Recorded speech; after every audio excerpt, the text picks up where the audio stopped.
ছোট্ট একটি দ্বীপ রুজভেল্ট আইল্যান্ড, অথচ এই ছোট্ট দ্বীপে যত রকমের নাগরিক সুযোগ সুবিধা রয়েছে তার সবগুলো বিদ্যমান আছে।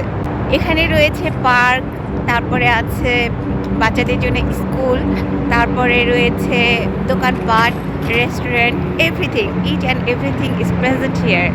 চলুন আপনাদেরকে ব্যাক ক্যামেরায় দেখায় এখানকার বিল্ডিংগুলো কত উঁচু উঁচু।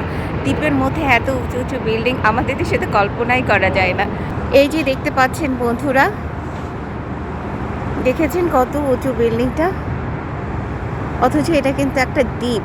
আমাদের দেশে যেটাকে চর বলে, চরের মতো চারিদিকে পানি, মাঝখানে এই দ্বীপটা। আর এই দ্বীপটাকে এরা কত সুন্দর করে সাজিয়েছে। ওই যে দেখুন কত বড় আর কত উঁচু উঁচু বিল্ডিং। ওই দিকটায় আরও অনেক বড় বড় বিল্ডিং আছে যেগুলো আমরা বাসে ভ্রমণ করতে গিয়ে দেখেছিলাম। এখন তো বাসায় চলে যাচ্ছি, আর এরপরে নিশ্চয়ই অন্য জায়গায় আপনাদের সাথে দেখা হবে।